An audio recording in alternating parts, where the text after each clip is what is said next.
watched that video on that sniper Uh-huh. where the guy was really bad, and you're like, don't read the comments. But I don't mind. People can flame me all they want. I'm an older guy. Yeah. All right, so I've got a Shadow Shaman, actually my last game with Lena, which I just started playing, was probably my best game, and a Bristleback. Okay. Do So you stick to maybe, like maybe one type of hero? I'm doing the all hero challenge now. I Okay. figured since my MMR is one, that I need to go through every single hero and learn exactly what they're going to do to me, Uh-huh. and so I'm kind of working through that. Okay. Yeah, that works. I would say one thing you could do rather than actually playing them in a regular game, it might be more fun to do. Have you tried what was that new mode yet? Turbo, Yeah, have you tried Turbo at all yet? yeah, just way too fast for me. It just stuff Gotcha. happens too much. I don't even have time to click and get gold. You'll Gotcha. kind of see how I'm having, like, I have courier issues too, but I Uh-huh. don't really know. I try to do it because I don't want to look away from my hero for too long. Yeah. I mean, that mode does do auto courier. My point is that if you're trying to learn a new hero, it might be Yeah, worthwhile to test them out in turbo or maybe against bots. That way you can kind of get a feel for them, but you don't have to commit a huge amount of time. Because if your MMR is that low, what you should probably be trying to do is fix some basic things that you're missing, more so than learn all the heroes. Because it's more that you're missing some simpler things most likely. But I mean, it's either way. It's really up to you at the end of the day what you want to focus on. If you like learning that way or if you like playing that way, it's totally fine. So, but what I would generally recommend is try to keep your playstyle within the same class or role of heroes. So mid heroes, offlane heroes, support heroes, carry heroes. If you do that, try to stick to like two roles, then it'll help you reinforce the things you've learned a little bit better generally than if you go for like playing one role and then playing another role, and then like five roles later you go back to the original role, but you forgot what you learned last time. Does that make sense? It's better to yeah, I try hear to you. stay in the same vein usually if you want to improve. But we can definitely see some major basics. So, would you say that you pick a role in particular more often than others? I used to, well, lately I've been waiting to see what's needed.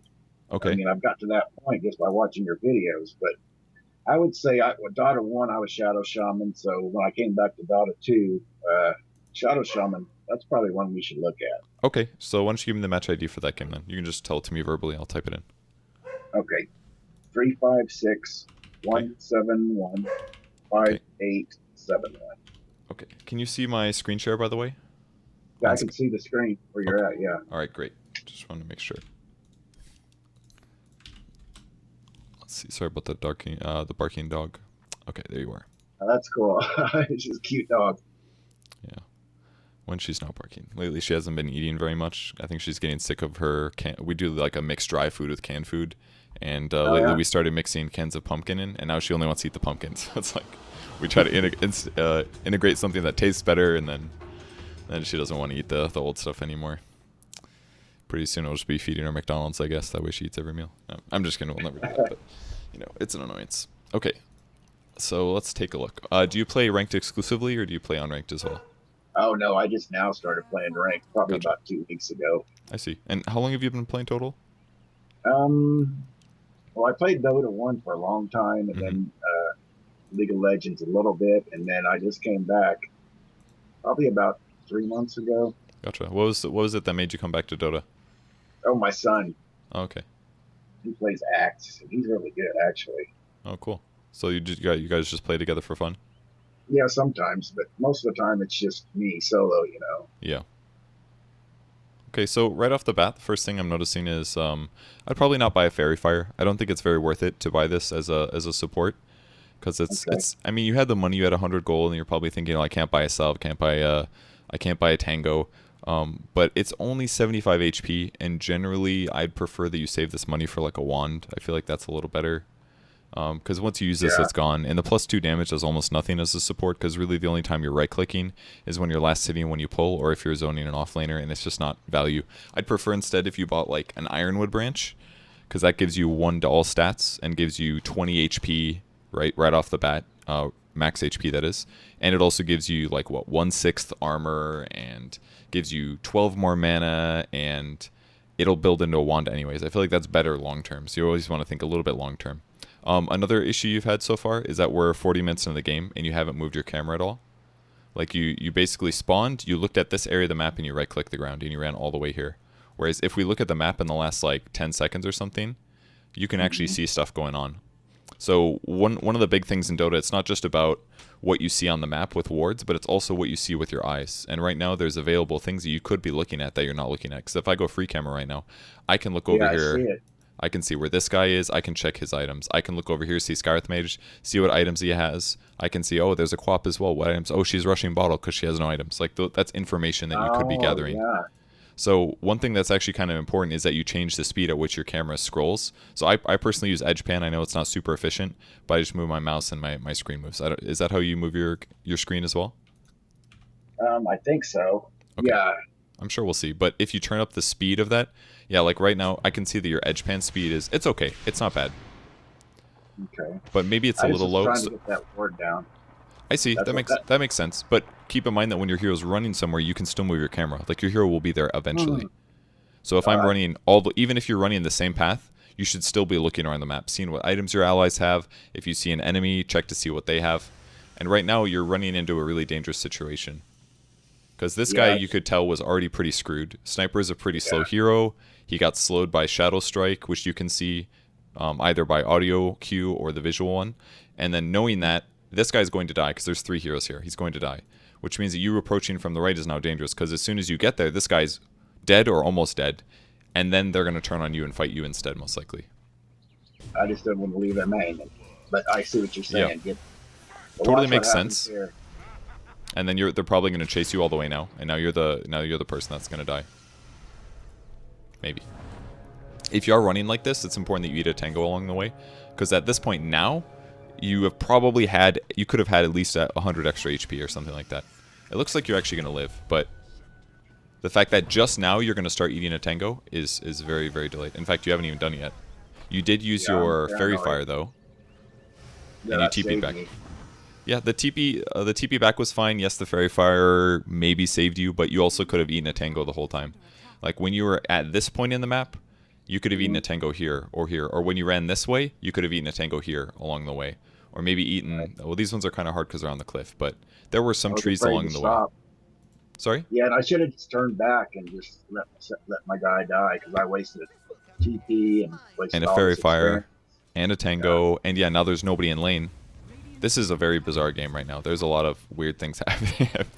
Yes, I understand. You're going to see some of it. This must be fun for you to see these matches. Yes. Yeah, there's some weird stuff happening. Something I wanted to ask you, though, but I was thinking about getting the Quelling Blade just for the damage and last hits. But then I thought, well, I'm a support, so I really don't need that. But exactly. And you're a ranged hero, and Quelling Blade works worse on ranged heroes.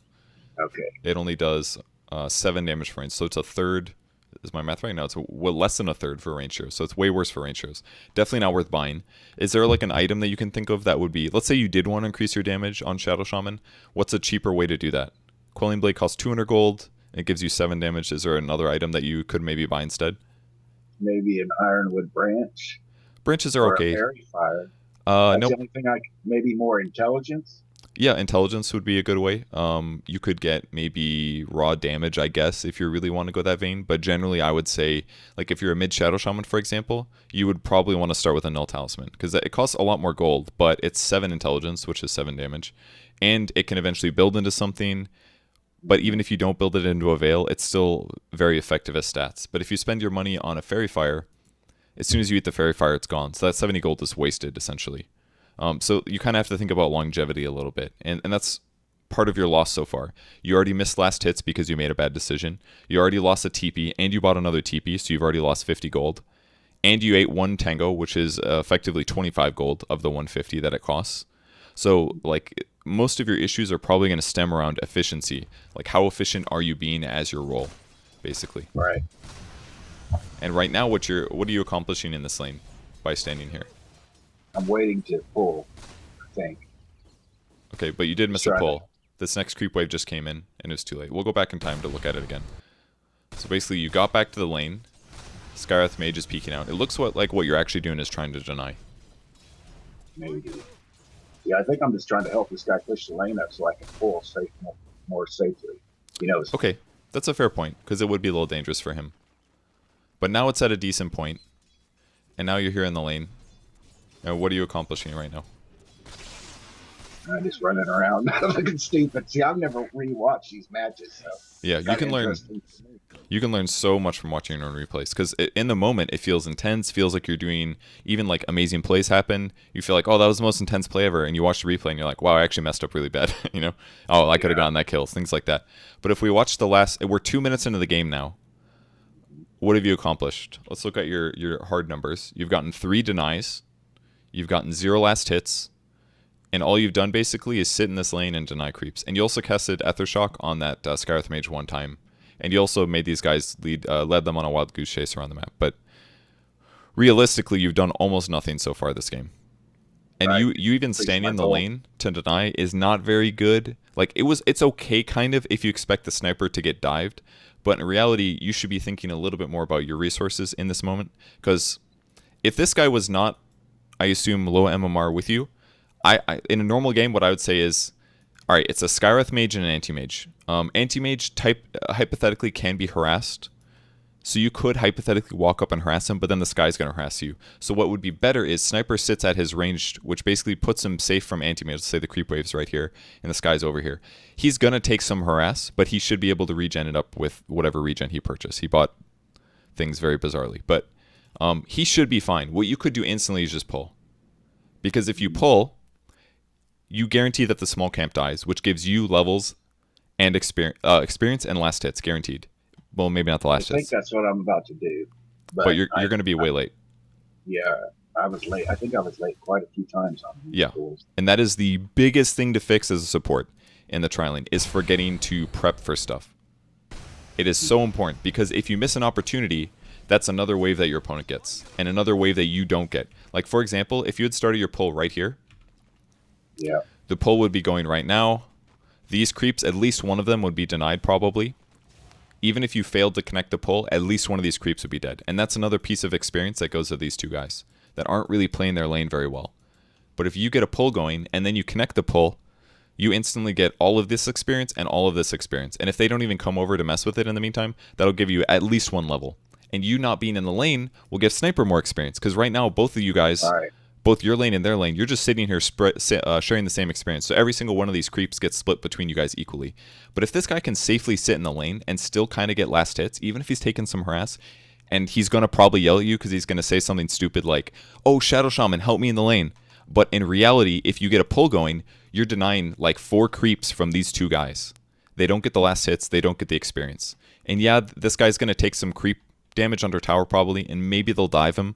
But this whole time that you're pulling, you should probably keep an eye on the lane, see if he's going to get dived, and maybe rotate over to help out if needed. So this is already one pull missed, basically. Okay. Yeah, and see, I don't do that. When I start pulling, I don't even look at the guy at the tower. I'm just focused on it's hard. Last hit.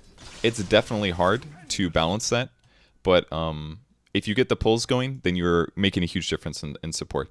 Now, if you're Sniper and Shadow Shaman and you're versus a solo Anti-Mage, yeah, you should be in lane trying to kill this Anti-Mage. Not necessarily kill, but harass him out of lane. That would be really important. Does that mean when you say harass him out of lane, that means zone him? Yes, basically zone him. So let's say, for example, Skywrath Mage doesn't exist here. Let's just say it's you 2 versus 1. What's the most efficient way to get this guy out of the lane? Sneak up on him from behind and hit him with my Q. Yeah, that works. But in reality, the best solution is attacking. Because if you use Aethershock, it deals 140 damage, which is ridiculous for a level 1 skill, but it's a lot. But if we reduce that, what it really is 140 times 0.75, because he has built-in magic resistance. It does 105 damage after resistance. I didn't even think of his magic resistance. Yeah, everybody has, almost all heroes have 25% base. But once he starts getting levels of Spell Shield, it gets worse and worse and worse. He'll become very resistant to that damage. The reality is that your attack is far more damage, and your attack doesn't cost any mana, is the important thing. Because, yeah, you can cast Aethershock, but you're going to eventually run out of mana. So just casting a spell alone on a hero is actually not a good way to harass. The right way to harass is to attack and cast spells. So, for example, if there were no creeps here, and it was just you and Anti-Mage, what you should do is attack him, then cast the spell, then attack him again, and move and attack until you can cast a spell again. That's assuming he's running away. If he's fighting you, you don't necessarily want him to hit you, but if all you're doing is casting spells to harass this guy, you're never going to out-harass him. Because you can cast 4 Ether Shocks until you're out of mana, which, again, that's 420 damage. 420 damage dealt to this guy. That'll get him to here. And he's got 5 tangos. Like, every single tango will offset one of your Ether Shocks, is basically how you should look at it. Mana. You're kind of wasting mana. Like, it's doing damage, but you always want to mix in attacks with your nukes. Because right now you do 78 damage on average, and if we look at his hero, he has 11% physical resist, which is like nothing. So if we check that out, it's 78 times 0.89. So one of your physical attacks will do on average 69.42 damage, which is what? Basically 70, and your Ether Shock does 105, but it costs 0 mana to throw an attack. So if you attack him twice, it does more damage than 1 Ether Shock. So if you attack him twice and Ether Shock, you've done 240 damage, which is actually a shitload. And it doesn't even take you long to attack twice. Your attack speed is once every... Do you see the attack speed part in the attack column? Mm-hmm. It says every 1.43 seconds. So you can attack him, cast the spell, and then 1.43 seconds after your initial attack, you'll attack again. So we're talking basically like 2 seconds. Within 2 seconds, you can do 240 damage to this guy, which is equivalent to 2 tangos. And you can do that every 8 seconds because that's the Ether Shock cooldown. So if you get yourself in this mix where you do attacks and spells, you're going to harass this guy so much faster. But again, that's only what you should be doing if the sky isn't here. If the sky's here and you try to go harass this anti-mage, what's going to probably happen is you'll aggro the creeps. Do you know how that works?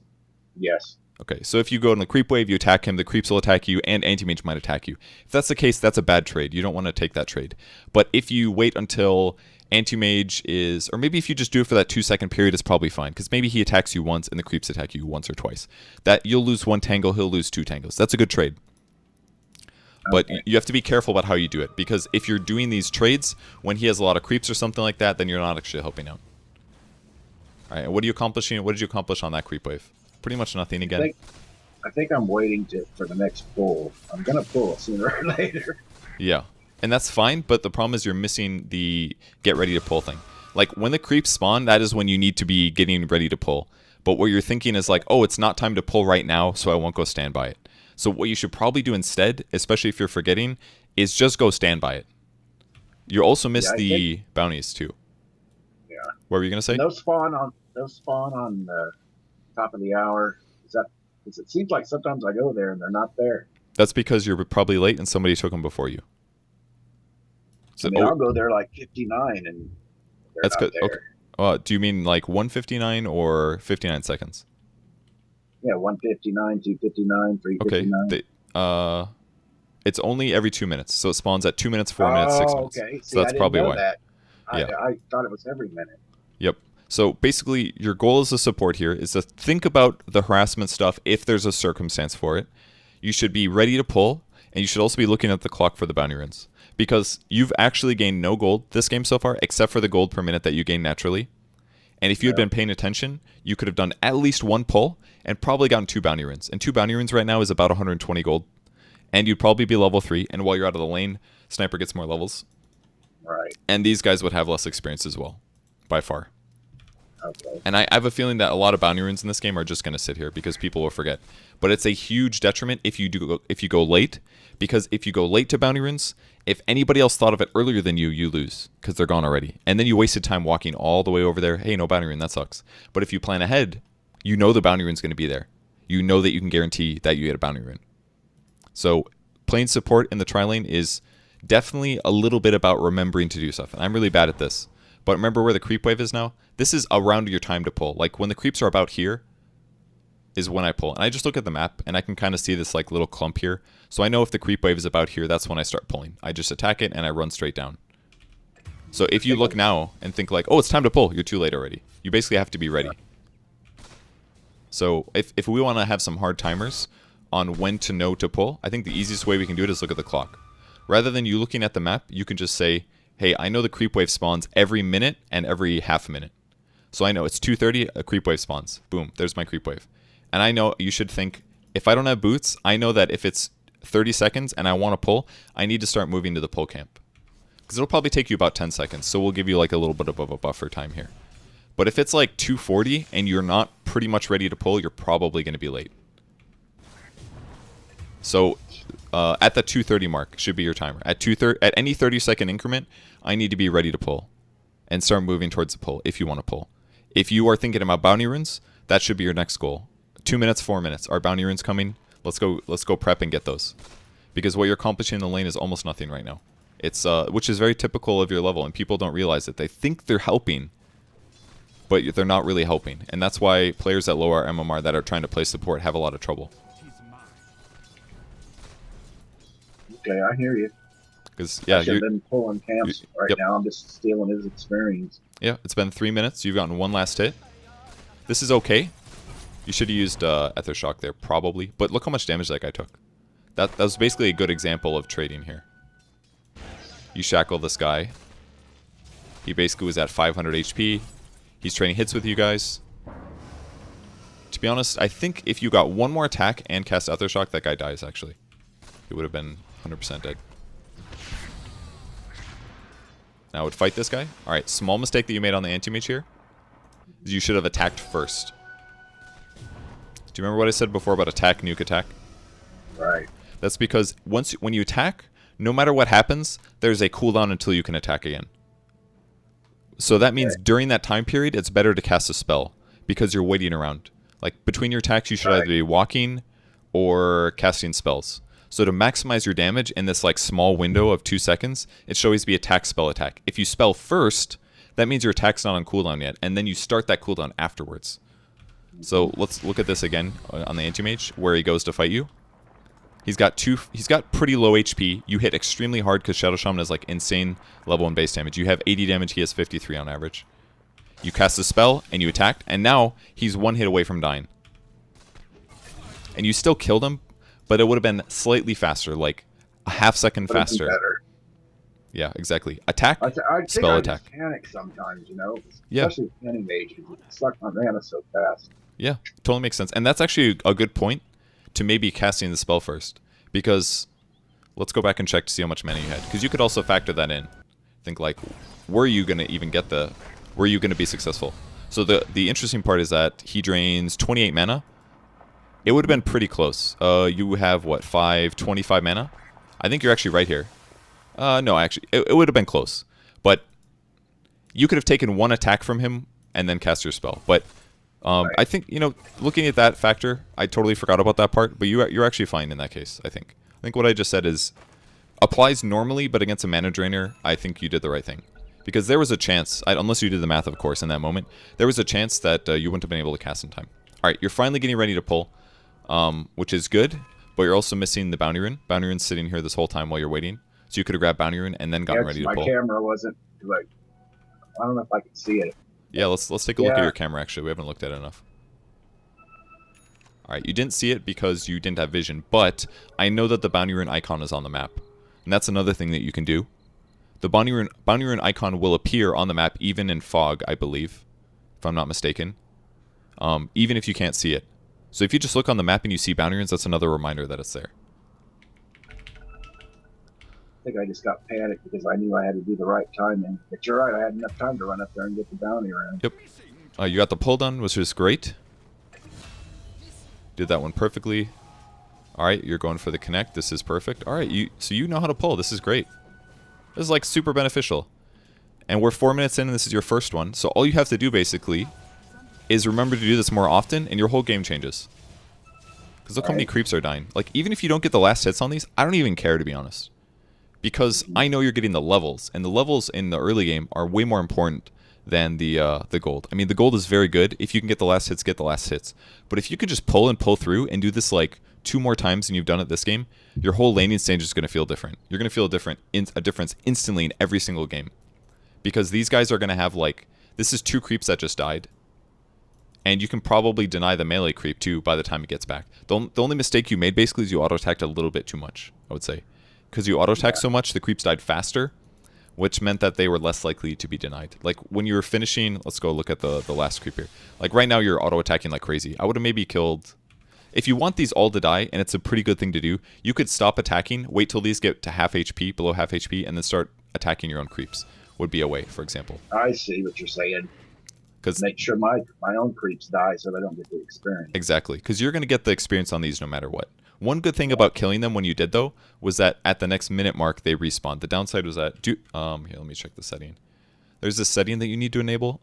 This one. So it's in options. So I just went settings, options, and it's right here. Holding Alt shows neutral spawn boxes, and holding Alt shows tower attack range. If you lose track of your hero, this one is good as well, because then if you hold the Alt key on your keyboard, it'll show like a light beacon above your hero. But this one's important because I'll show you what it does here.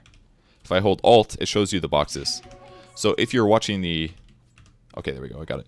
So if you're holding Alt as you killed those creeps and you're looking at the timer, you would realize, oh man, the camps are about to respawn. So the mistake you made was, after you killed it, you ran north, but you probably ran like this, and then the minute ticked, and then no creeps respawned here. So you could have basically finished that pull by auto-attacking really fast, and then hid in this little sliver in the middle by holding Alt, and then the camps respawn, you could grab the bounty, and then you could get ready for your next pull. But because you blocked this, now there's only neutrals over here. So you made like a... called stacking or something? Yeah, basically. Stacking is more like when you attack the creeps, when you would attack the creep and pull it out so that at the minute mark it spawns again. That's stacking, because then you're pulling them out of the box. That way more come back, and then you don't kill this group, it runs back, and now there's a stack. What you did was technically just killing it and getting out of the zone. It's not technically the right term, but it's kind of the same thing, yeah. And that you're making sure that a new camp spawns. And by you blocking it means that you now can't do a pull through. And do you know what happens when you just do a single pull? Like if you just pull the small camp and you don't connect? I lose experience in gold. Yes, but the more important thing is that a small camp, these 3 creeps can't kill a whole creep wave. Like in really rare cases they can if the damage order is right, but these 3 creeps can't kill like a full wave. There's no way they can beat all of these creeps, even without the catapult.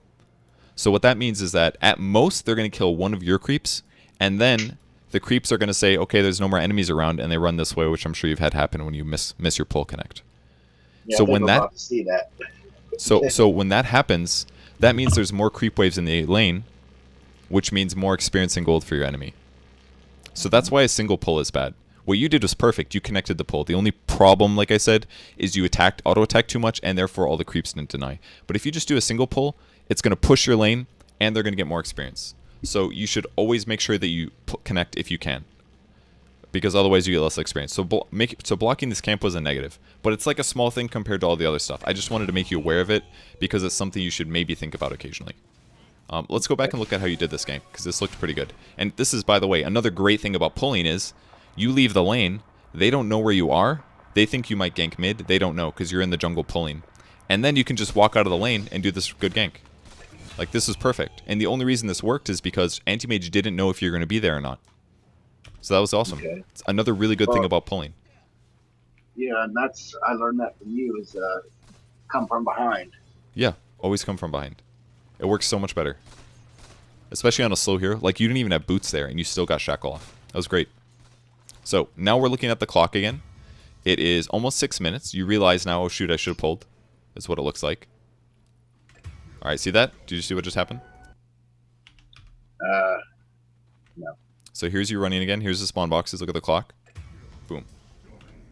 Oh, so that's why they didn't spawn. Possibly. In that box? Yeah, probably. So we'll slow it down here. Alright, so here's the 6 minute mark. Boom. So this camp didn't spawn because you were in the box. Okay, see, I never even knew that. I always wondered what you guys were putting those boxes for, but now I understand. Mm-hmm. Yep, that's where the neutral spawns. So it just checks, are there any enemy heroes, creeps, anything like that in here? So any neutral creep will interrupt these. Any hero, I think lane creeps don't. I'm pretty sure lane creeps don't mess up the boxes. But your hero has to be out. If you're playing Nature's Prophet and you put some of your treants in there, that will also block it. So that's why this camp is here now, but this one isn't because you blocked it. And I assume... I remember thinking that. I was like, why is this one spawning and the other one didn't?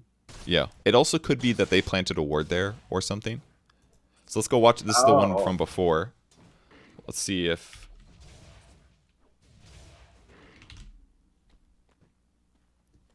Okay, so that's what happened. I think. Unless you did a solo pull. Free camera here. Okay, so I think what happened is, I guess the lane creeps do block now. So what happened was they killed this. This little range creep ran to the left. And he was right here, and you were right here. So you actually blocked both of your camps based on the timing that you killed that. I think. Okay. Now I understand what blocking is. That's assuming that there's actually no creeps here. And based on the map, they didn't appear, so I assume they're not.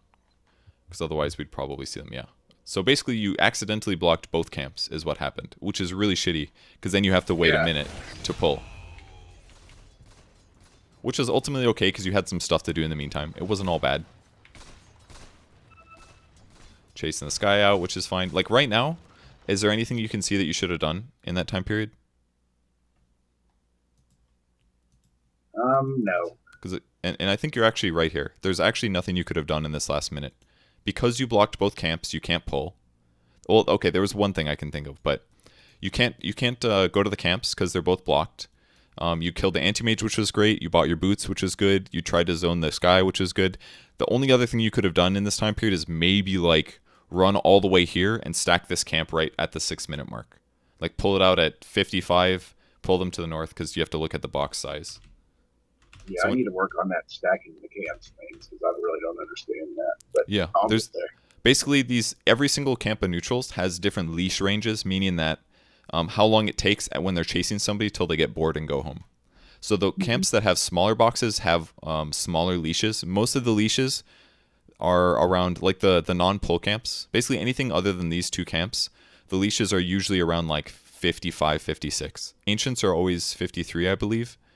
But most of the other, and by 55 I mean you want to attack them at the 55-second mark on the clock, because by doing so they will leash just long enough to chase you outside, and then they'll get bored and turn around. But at that point the camp is respawning when they're turning back to come this way. I'll work on that. That's definitely something I need to work on. But the easiest way to solve this problem is just make sure you go in the settings, go to options, and turn on this button. And you can also do it for a tower attack range as well, which is really helpful. That way I can go over to a tower. And if I hold Alt, I get this red bar, and I know that if I don't walk in there, the enemies can't see me, and the tower can't attack me. That's really helpful. But yeah, stacking's pretty straightforward. The important thing with the boxes as well is you see what shape it is. So if I try to stack these wolves by going straight left, that's the longest way they have to run. But if instead I pull this way or this way, they don't have to run as far, and there's a higher chance that my stack will be successful. Okay, I get so that. If you look at the shape of the boxes, you can kind of see. These ones you can pull this way, you can pull them this way, you can pull them this way. This one you kind of want to pull this way or this way. You definitely wouldn't want to go diagonally because it's a longer distance. This one as well, you want to pull them up or down. This one, same thing. Pull them up, pull them down. This one, pull right, pull up. This one is a pretty long leash range, but you'd probably want to go this way. Or, yeah, pretty much always you'd want to go this way to stack this one. But they all have slightly different size shapes. So you can kind of just figure out which way you want to pull them. And then a little bit of practice. And again, if it doesn't stack, you either messed it up or somebody blocked it with like a ward, for example. Okay, so what do you mean blocked it with a ward?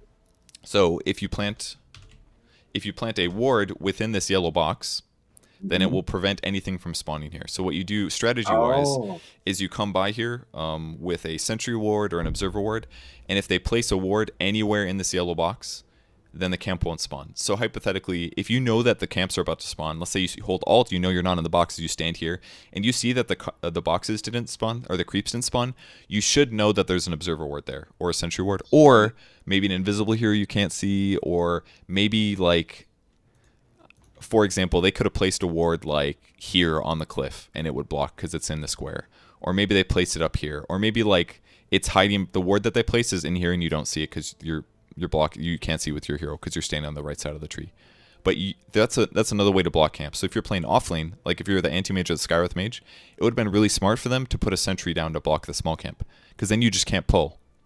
And if you don't have a sentry as a support to deward their sentry, then your camp doesn't spawn until their sentry dies. Right. So that's another thing to consider. Okay, great. Learning. Yeah, I'm sure there's a lot of basic things that just they're not obvious unless somebody shows you how they work, basically. Okay, so timer comes up, you had nothing to do, bounty rune spawns, you're ready for it this time. The only mistake you had was that you blocked the small camp. And the other problem is, I think you should have gone for the other bounty rune too. They're very close by. If I'm playing support and I get both bounty runes, I'm really happy. So I think you should have gone here. Yeah, I noticed that on and then your check videos. both. Because it's double the gold. And now you're sitting here ready to do the pull, and then you now realize that the small camp was blocked. So what you should have done probably is grabbed bounty. Probably, and again, this is the box here. The spawn camp and the runes come up at the same second in time at the 6-minute mark. So you should be right on this spot at the 6-minute mark, basically every 2 minutes, if you're going to get the bounty rune. Pick it up instantly, walk over here, check this one. Or you can do the opposite. Walk to their side, wait here. As soon as the bounty spawns, you grab their bounty, then you run over here. It's technically, it's slightly more dangerous. It's like front load dangerous, but less dangerous later. Because if you grab this now and then get here 10 seconds late, there's a much higher chance that somebody stole it before you. Whereas if you know Skywrath Mage is standing right here and Anti-Mage is somewhere off, it's probably better to steal theirs first, because he's more likely to steal theirs if he's scared. Does that make sense? So if I feel comfortable, like we're winning the lane, I'll usually steal their bounty rune first and then come get mine. And then if you're standing right on the spot at the perfect time, you'll never block your camps, which is what just happened here. And now that screws you, because now you're kind of at the same problem. You can't do anything because you blocked that small camp and you can't pull. You also nuked the wave here. This wasn't a good thing to do, because first of all, it cost you mana, and you don't have very much mana left. I get that you're close to arcanes, maybe that's why you did that, but it also pushed the lane, which means that Skywrath Mage can get more experience. By the way, he just walked over to grab the bounty rune at 6 minutes and 40 seconds. You had 40 seconds to grab that, and he wouldn't have grabbed it. Like, this is your normal game. I pretty much guarantee that if you are on this spot at the 2-minute mark, you are going to get 2 bounty runes every single time. Unless if they get there earlier and you're scared, that's fine. You can probably walk away. But like, you can probably always get double bounty runes in the first like 8 minutes of the game, most likely, because they're always going to remember late. So if you just remember better than them, you get a guaranteed like 100 gold every 2 minutes, no matter what. Okay. And now you're going back to check the pull. It still hasn't spawned yet. That's because it still hasn't respawned from when you blocked it. Yeah, and I was just like, what is going on here? Yeah, but it's mostly just you getting impatient. That like, oh man, why isn't it up yet? That's weird. But it just hadn't been a full minute. You blocked it at the 6-minute mark, I believe, and it's only been 45 seconds. So first mistake that you made in a bit, other than the camp block, is that it's almost 7 minutes, which means the camps are spawning. You should have stacked this camp probably. Do you know why it's important to stack? Yeah, so we can use less mana to kill more creeps. Exactly, because it's an AoE skill, right? I mean, Aethershock isn't technically, but if he shrapnels this, yeah, he'll kill creeps faster. So if you're waiting around for something to happen, one cool thing you can do is, if you're waiting for the minute mark, well, you can also stack, because stacking happens 10 seconds before the minute mark.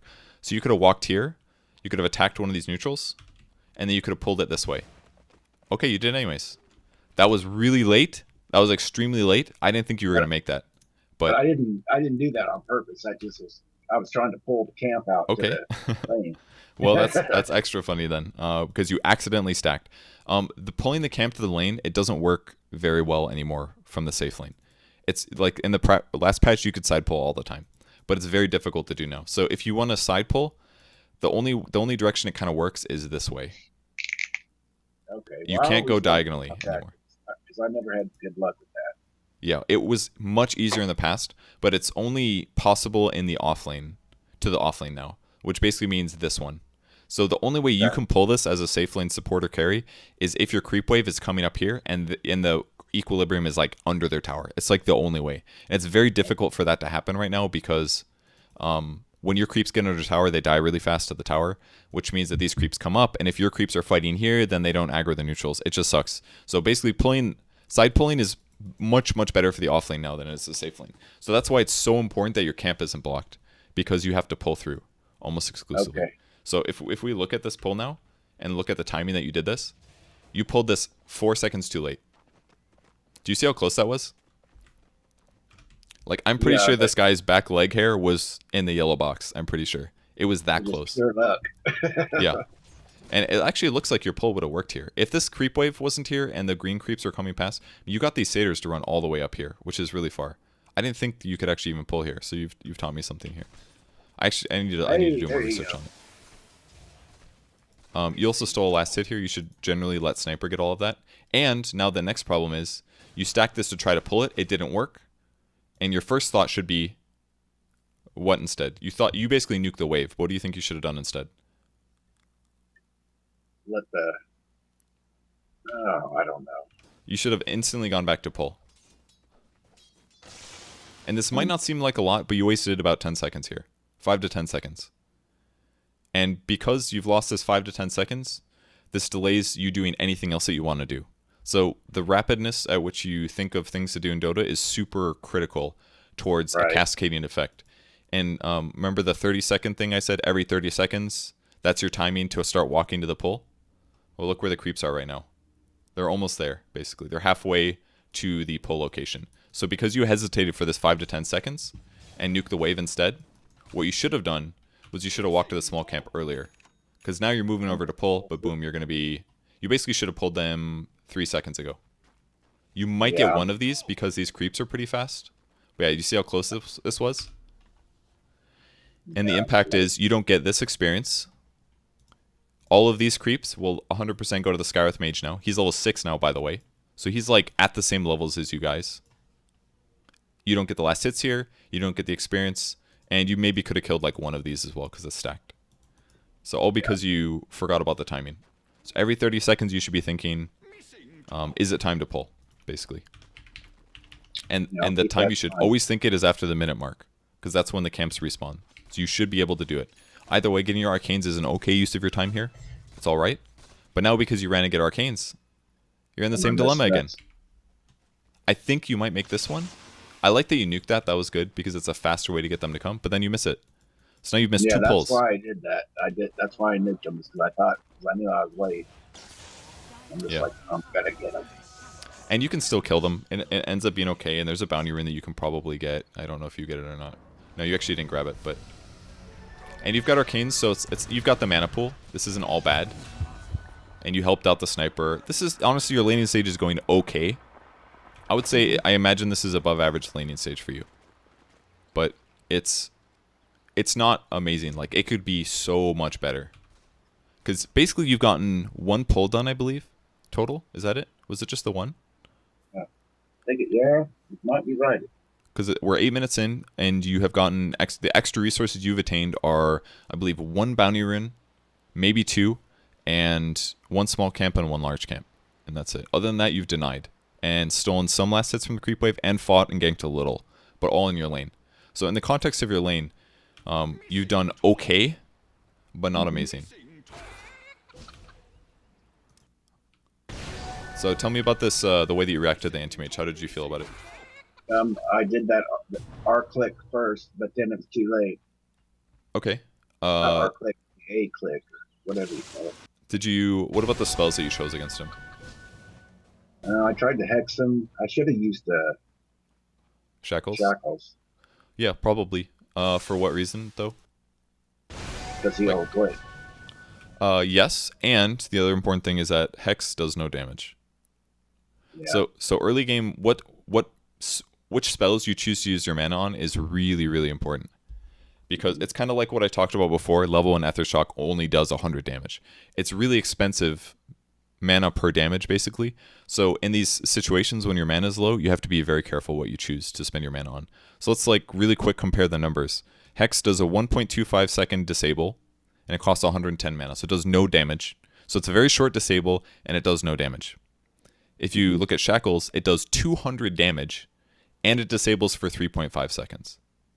So the negative is obviously you can't move and you can't attack, but it guarantees damage. It only costs 40 more mana than Hex, but it does like 200 damage, which isn't really comparable. Hex basically lets you attack once, which is only 86. I assume I had enough mana for Shackles. I just that's just my combo thing, and I get scared. Yeah, but what you should have realized is I'm high ground, he's low ground. He probably can't see me. What I would have done is sat right on the edge, waited to see what he does. If he keeps running to me, you know what would have been the really next level thing to do? You could walk here, attack the neutrals. By doing that, the neutrals would think, hey, somebody's fighting me. Let's go fight somebody. Then they'd go run at the anti-mage, and then when he's running along his path, you'd shackle him right here. So you'd be shackling him for 200 damage while the neutrals attack him. That would be the next level thing to do. That would be really cool. Hell yeah, dude. That's awesome. But what you should have done is realized he's low ground. He probably can't see me. The only way this guy sees you right now is if he has a ward somewhere over here. which which he you could does. basically figure out based on how he reacts, right? But there's no way you needed to hex first. I know the range is farther than shackles, but you should look at your mana and be like, is this worth casting? Nah, probably not. And the other mistake that you made was even skilling hex, in my opinion. I'm not the biggest fan of skilling this or using this ability early. It's not good. The Uh, late game. Late game it's amazing. Mid game it's great, but really early Dude, game, I'm using your guide, and it says that you. did those in like 3 years. I don't trust them anymore. I do not trust my Dodo knowledge from 3 years ago. But even if I just hexed him right there, that these creeps would get him, right? I mean, Uh, not hexed, but I mean shackled him. Shackles. Would Yeah, I they? mean, Are you saying would they attack him normally? like right now, if I would have used shackles, those creeps would have got him, right? No, because they have to get aggroed first. They have to perceive a threat. It's like when you pull. You have to walk really close to them, or you have to attack them, or deal So I damage. should have attacked, like what you were saying is I should Yeah, have attacked them first and then shackled him. exactly. Because once they get aggroed, they will aggro to something farther away than the normal range. So as soon as you attack, they would want to come run and attack you. And on their path, they'd have to run this way. That's where anti-mage was. That's why it would have been cool. But it's honestly Yeah, I kind of a see what small you're thing. saying. It's like you thinking to attack them to shackle. I would have never have done that in the moment. What I would have done is walked to here, and I would have casted shackles on him, or I would have attacked him first from the high ground and then casted shackles, because I know that he wouldn't react between the time the attack hit him and I casted shackles. I would have gotten a free attack in. But using Yeah, hex, 110 mana is wasted. You get 2 right clicks in on him or something, and then he's gone, and you have 110 less mana. And the other really important thing is that you need to look at what you're choosing to put your skill points in. Because by going a little bit of everything, you've basically made each individual skill slightly worse. And this is why it's so important that you follow. You stop following guides at some point, because you have to make good decisions for yourself. Otherwise, you can very easily be led down wrong paths by outdated guides or guides that are incorrect or things like that. So what you should look at is, what does my skill do per level? And the big benefit of being level 3, level 5, level 7 is that you're making your skills better. So if I look at Shackles, for example, if I level this up, it does quite a bit more damage, 80 damage per level. It does 0.75 more disable, which is good, and it only costs 10 more mana, which is basically nothing. So for example, if you put this hex point into Shackles, your Shackles does almost as much disable, does 0.75 extra disable instead of 1.25. And it does 80 more damage, and only costs you 10 more mana. But by casting Hex here, it's 110 mana for 1.25 of disable. It's like really expensive. Like this ability is it's overly expensive at level 1. At level 2, it's okay. I think it's like a decent skill at level 2. But level 1, this ability sucks. It should like rarely be used. It should only be used if you like really need it. Like you're running up to Hex somebody and then shackle them because they're going to react. Or like you have to interrupt a TP, I would use it. But generally, I max Ethershock as soon as possible because the scaling on this is so good. I mean, it only gets 60 damage per level, but the cone goes up, and like it's just very good at farming and pushing all that stuff. But I would probably like this skill build is very weird to me. I almost never would have a hex by level 5. I would either go 3-1 at level 5 I would go 3-0-2 or I'd go 3-1-1. Is probably what I'd do, with the expectation of hexing at 8-9 to have hex maxed out pretty early. Does that make sense?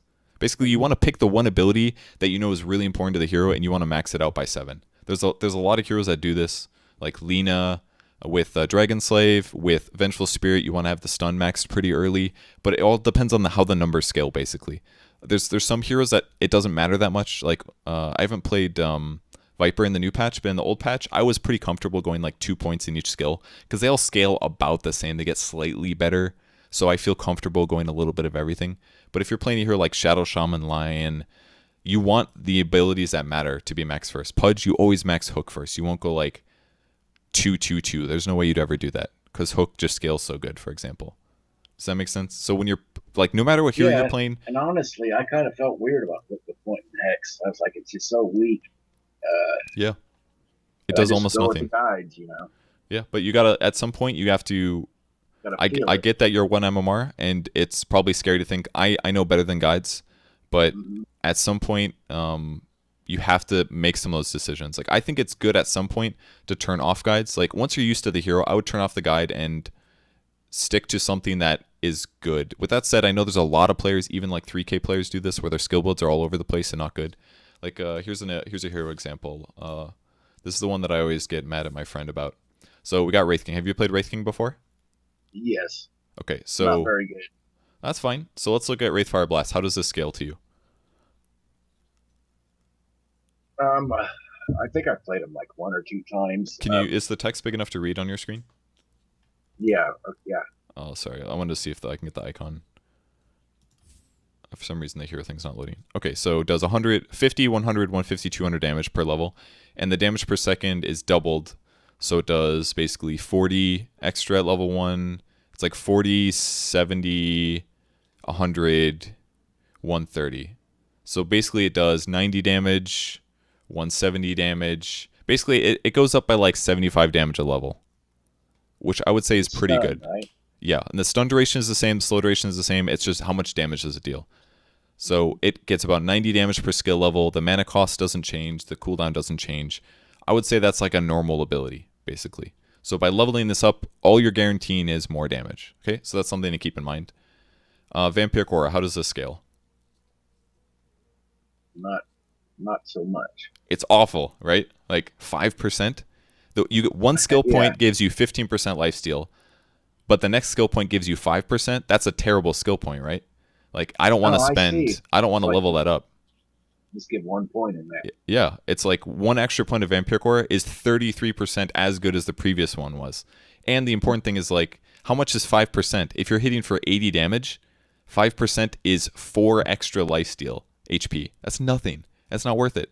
So early game, I see what you're saying. I get super bothered when I play with Wraith Kings and they get more than 1 point of Vampire Core. It's not worth it. It's better to get 75 more, 80 more damage or whatever it is on Wraith Fire Blast when I'm trying to kill heroes. Right. Would be better. Like, yes, okay, you can lifesteal 4 more in jungle or something, but that's probably not better. Like, if you go 1-4-1 or something, that's still terrible because you could get more levels of Mortal Strike to crit, have a higher chance to crit, which therefore you lifesteal off of in the first place. Like, Mortal Strike scaling is not even very good right now. It scales, the first point gives you a 9% chance to crit. The next point is 11%, which is almost nothing. Yes, you get more skeletons, I see what you're saying, and it's like you gotta pay attention to what. I see what you're saying. Yeah, because all of the values in Dota are they're finicky. Like they might give a lot. It's basically the heroes are balanced around that. Like some heroes might need a really strong 1 skill point, but it becomes worse later because maybe their early game is weak, for example. Like I don't know, what's another good example? I don't know, Undying Decay maybe. So yeah, I've never played him. But okay, so maybe I should pick a different hero. Well, okay, so this is how it works. You cast it on the ground. Every hero that's in the AoE, you steal 4 strength from them, and it deals damage. So the only thing that scales here, you can check by the what's it called, the back / or whatever. So the only thing that scales differently is the base damage that it also does. It goes from 20 to 50 to 80 to 110. That's 30 damage per skill point. That's pretty shitty. Most skills are 75. So it doesn't scale very much damage-wise. The cooldown goes down a lot, from 10 to 8 to 6 to 4, and the mana cost goes up per level. So you have to keep those things in mind when you choose to skill something. That, yes, you can reduce the cooldown per skill point, but maybe it's better to put more points into Soul Rip, or maybe it's better to put more Tombstone levels in. What's a hero? What was another hero that you play a lot? I've been really liking Lena. Lena? Okay, so let's look at Lena's scaling to see how her points feel. So how do these scale to you for a Dragon Slave here? Oh, that's good. Yeah, so she's like getting double. 60, she's getting 75 damage per Dragon Slave level. It does a lot of damage at level 1. It does 85, which is slightly above average. And each additional point is 75. 15, yeah, 75. Are they all? Yeah, looks like they're all 75, 65, yeah. The mana cost goes up by 15 per level, which is pretty fair. And at the end point, you do about 2 times damage per mana that you spend, which is pretty consistent. What about Light Trickery? How does this scale? I really don't know how it scales, but all I know is I can't get close enough to cast it, except on creeps. Otherwise, I die. The reason is probably because they see you coming and they move out of the way. So you either need to cast it from farther away so they don't see you coming, or you need to be less predictable. kind of. So what I would argue is Light Strike Array is kind of like playing Pudge. You have to know where they're going to stand in that moment, or you have to be less obvious about casting it, or you have to cast a max range, for example. I'll show you some examples. I usually wait for them to try to get last hits. That's perfect. I know they're like focused. Yeah, that'd be perfect. You guys taught me that. You and Day 9 taught me that. But yeah, that makes a big difference. It works sometimes, but I usually get Shadow Blade, I think it is. That helps. That way they don't see you coming. Yeah. So the scaling for this is you get 80 damage level 1, and it does 40 extra damage per level, which is pretty shitty. 40 damage is like nothing. It's very weak for a skill. The stun duration does go up by 0.3 seconds. So if you want more stun duration, yes, you could hypothetically level this up, and it's 10 more mana per level. So I would argue that at level 7, if you want to do the maximum amount of damage, you always max Dragon Slave first. Because if you have 4 skill points in Light Strike Array and 1 skill point in Dragon Slave, that deals 200 damage plus 85. Whereas if you max Dragon Slave first, then you do 310 damage plus 80. That's what, 390?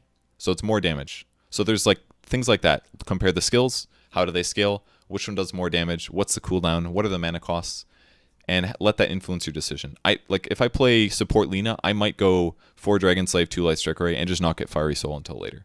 But if I'm playing like mid Lina, I'm probably gonna max Fiery Soul pretty early. Or I'll get one pre-7, for example. So where is my demo heroes? I feel like I need to restart Dota. Is what I need. 1 second.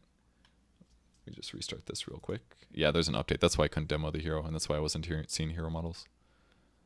I didn't restart Dota since last night. Yeah, I think there was an update. I thought they were going to have a new. They said 2 weeks. When they're gonna start the new season. I thought. Yeah, I've been seeing a lot of comments about that actually. Maybe it's already out. Who knows? Maybe I missed the party. Yeah, well, I updated mine, and there's nothing new. So. Okay, so what I wanted to show you with Lina was basically the initiation range, and we can apply this lesson to like Shadow Shaman as well, because I don't know how much you think about this, but vision is really, really important in Dota, because it's all about, remember how like at the start of your Shadow Shaman game, you basically just walked all the way to where you wanted a ward, but you didn't move your camera?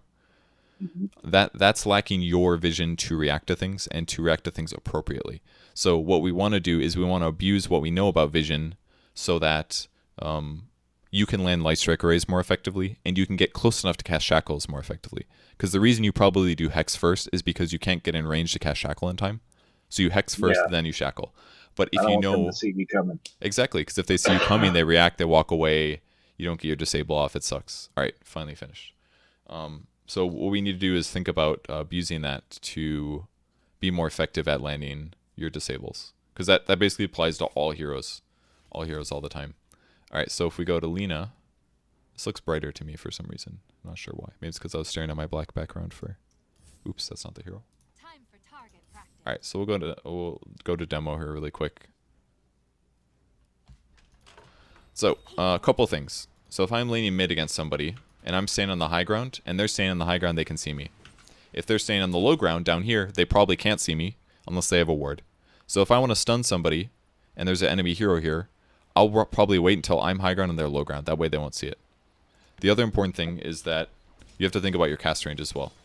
So here is the distance that you can cast Light Strike Ray. That means that the center of the circle where you're clicking, that is the maximum range, is right here. So if I want to stun this range creep, I actually can't. I'm not close enough. I'd have to get a little closer. So if you're ever going to stun somebody, usually you want to stun at max range. If let's say you're approaching the lane to try to get a stun off, or maybe you want to stun and try to kill them, what probably is going to happen is, I imagine it's something like this. You run forward, you get to like here, and then you cast Light Strike Array. That's kind of obvious. Yeah, it takes forever to cast. It does have a long cast range, but instead what you should be doing probably is sitting here, occasionally getting last hits. Maybe you can fake them out. Pretend to cast it and press the S hotkey, which should be the stop command. Where is it? Nope, must be in advanced. Right here. Cancel current action. I have it on S. That's like the typical Dota 1 hotkey. So you can trick them maybe like, am I going to cast? Nope, press S. Am I going to cast it? Nope, I'm not. So you can kind of trick people. Maybe don't let them anticipate when you're going to cast it. And then like you said, wait till they're getting a last hit, maybe cast then. But if you do stuff like make it really obvious, like you come into the lane and you run straight at them and then you cast a spell, they're going to know that's coming. So you kind of have to like trick them a little bit, maybe abuse vision, for example, things like that. The other solution, obviously, is Shadow Blade. That way they just don't see you coming. But that's kind of a very expensive item. It takes time. So or you can do like Yules to get the setup. Like, oh, they can't see me coming. I'll use Yules, and then I'll do the combo. Yeah, But that's all expensive. So if you're going to play a hero like Lina, do you play her support or mid? Both. Both. Okay. Whatever they let me do. The problem with playing her support... I had a really good mid game last time. Okay. But the issue with playing support is you don't get the same opportunity to get these. If you're playing mid, yeah, you're going to probably get a Yules at some point or a Shadow Blade and make your kills happen. But if you're playing support, you can't rely on yourself to land the stun first, unless you have somebody else that can set it up for you. I was actually going to make a Lina support replay commentary, so I was going to do that today. So you will have something to look at, and I'll probably talk about that a bunch.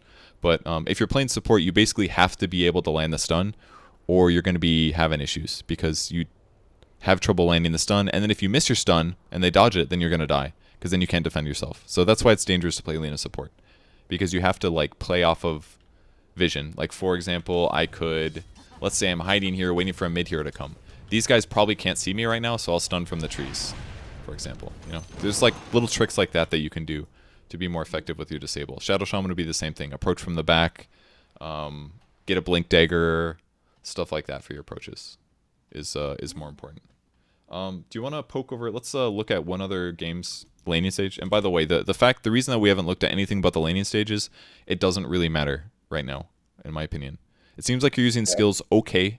You kind of know some basic things, where to put wards, what items to buy generally, how to pull, when to pull. But we need to fix your laning stage, because once you fix your laning stage, your trajectory in the game will be completely different. And so we should definitely refine the laning stage primarily. So let's just quickly look at, give me another match ID, and we can go look at the laning stage for that.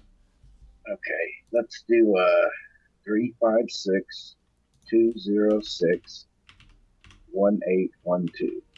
Okay.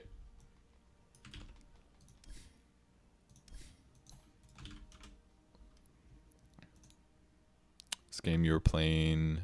Oh, you were playing Lina's game. You got pretty good KDA. Not bad. Arcane's, Yules, yeah. Hurricane Pike. Okay. Usually I get Shadow Blade, but we were owning, so I tried Hurricane Pike, which I didn't really like. Yeah, I would not say it's a good Lina item. This is kind of the same cost-benefit analysis thing, but we'll take a look at what Hurricane Pike gives you on paper and decide if it's worth it. It's kind of the same as, like, is it worth it to level up X skill? What we want to look at is, I'll just do this briefly before we get in the laning stage. All right, it gives you 13 intelligence, gives you 5.5 HP regen, gives you 20 agility and 15 strength. 20 agility for you is like, what, 3 armor, worthless. 20 attack speed. It's kind of worthless. 15 strength is good. It's 300 HP and it gives you a little regen. But basically, this is a agility/strength item really for ranged heroes. It's not great on Lina. It's like, yes, your hero can right click fast. Yes, you can get a damage perk of 10. Yes, you can buy damage items. But this is primarily it's an upgraded force staff. Like, if you want to buy a force staff on Lina, I'm not going to fault you for it if you really need it. But to go all the way to the Hurricane Pike is crazy in almost all circumstances, because it costs you 4,300 gold, which is, well, it's 2,300 gold. You're basically doubling the cost of your force staff to have the benefit of greater attack range, the active, and all of these stat things that you don't really need. Basically, the 20 agi, 15 strength, and the changed force aspect. But you don't need that. You're an int caster hero. You'd be better off to spend that gold on a Shadow Blade, because you basically spend 2,300 to upgrade to Hurricane Pike. You could just spend an extra 400 of that to make a Shadow Blade, and it'd give you better damage and attack speed. This would give you more attack speed, and it would give you more damage actually. Survivability. And you can go invis. You won't have as much agility, aka armor, and attack speed. Actually, again, you have more attack speed with this because it gives you raw attack speed. You'd have less armor, and you'd have less HP. But you deal more damage with this, and it would allow you to use your combos. So if you're going to think about buying an item like this, you really got to weigh, not only is this good, like all items are good, but how much gold am I spending on this versus how much gold could I spend on something? It's always what item is better, not is X item good. Every item is good, but is there a better item is what you should be thinking about. So I have problems picking what items I need and stuff. I need to just play more and learn. Yeah, it just comes down to like guides help in this vein, but the other really good thing you can do is look at the popular items. This little chunk here, I don't know if this shows in regular guides, but if you have a guide, let's double check. Let's see. If I go to player perspective, I don't think I can pick this because I'm on a replay. But if you go to default guide, the popular items are items purchased by Lenas in high MMR, and this changes over time based on what becomes common. So all of these items I would easily say are good items on Lena. So if it's not on here, I would generally say you're probably making a mistake. But usually these are like mid-game items. These are like the most common items bought. So this won't include like late-game sheep sticks and maybe a late-game ags that's situationally good. But generally for your first 2 items, it should almost always be something from here if you want to play within the meta. Unless it's like an item you don't use well. But so do you think I should just go with the default guide? Because that was on the guide. That's why I got it. The Hurricane Pike? Yeah. All right, whoever wrote that guide, fire them. Definitely fire them. It's terrible. So you think I'd be better off just going with the default guide and all my heroes and just kind of learning from that? Yeah, the only thing you're going to have trouble with probably is which order to get your skills. But that's why I talked to you about that, because I was hopefully setting a little bit of a explanation for that. Mm-hmm. But the items, they should be solvable pretty much with these. The only other negative is you're going to miss the starting item builds. But if you're playing mid on an interior, it's almost always going to be a null talisman. Agility carries will, like, if you're going safe lane, you want 2 sets of regen. There's like basic, like you could read my Welcome to Dota You Suck guide for some of that information to get a general feel for what kind of things you want. And then once you understand how that stuff works, you're going to be in a much better place. Because then you won't. That, but maybe I need to. It's my written guide on my website. Reworking some of the aspects soon, but let's talk about how you reacted to this early stuff here. Let's close the shop. Well, I did a bad light strike away. I know that. Well, no, it was all Dragon Slave. I think you missed one. Oh yeah, you missed this one right there. Yeah, that was awful. Yeah, it was a little unfortunate, but he was pretty far away at that point, so I don't really blame you. I think the big mistake you made was that you should have TP'd mid right away. And that's one cool thing about the TP scrolls now, is that after boundary rune spawn, you can teleport. Because you got all the way here, this guy takes your boundary rune, and then you walked all the way mid. And this whole time, we're almost at 1 minute now, there's a whole creep wave that's died that nobody's gotten experience for. So you missed a lot of experience here. And that's why you should have TP'd as soon as it was safe. And always go for last hits over denies, okay? Very important. Skill build. Well, I didn't know that. I thought that after the patch, that denies were more important. Denies are definitely still very good, but if you're choosing between a free last hit and a free deny, you should always get the last hit. Especially if nobody's there. If nobody's there, always get the last hit. If there's nothing else to do and you can get a deny and then get the last hit afterwards, yeah, do that. That's better. You're also making a mistake on your first item. You don't generally want to bring out boots first. You want to get your bottle pretty quick. Is important. Because once you get bottle, then you have mana, and you can abuse runes to refill and cast more spells. Because remember the stuff I said about Shadow Shaman with his nuke before? If you get a bottle faster, that means it doesn't matter as much if you're inefficient with your nukes. And boots are great and all, because they help you stay alive, but generally when you're mid, it's more important to have more damage, that way you can last hit better, and more mana regen for a lot of heroes, especially for spellcasters like Lena. Like, if the sniper was trying to play like a pro player, his items are awful. He does 41 damage on average. You hit for 59 because you have a null talisman. That means you do like 50% more damage than he does. That means technically you should be able to get every last hit and every deny if you guys fight for the same last hits. What pros do on sniper when they go mid on him is they go Wraith. They start with a null talisman or a Wraith band, the agility one, and a tango, and then they buy another Wraith band just so they can be competitive with last hits. That's all before boots or bottle or anything. Whereas Lena players or mid players, they'll usually go like null talisman, bottle, null talisman, or null talisman, bottle.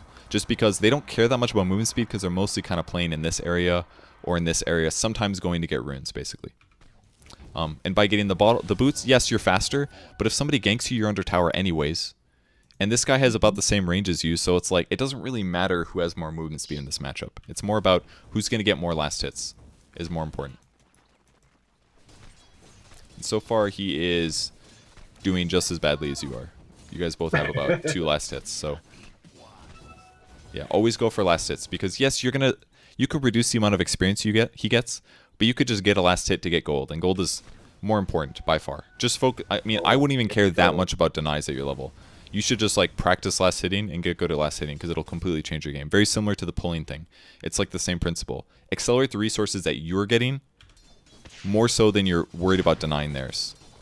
Because pulling as a support is honestly more about these dying and you getting levels than it is about denying them experience. It's definitely both, and they're pretty big. But you getting resources is really important. So it doesn't matter if you're a support. Like you shouldn't.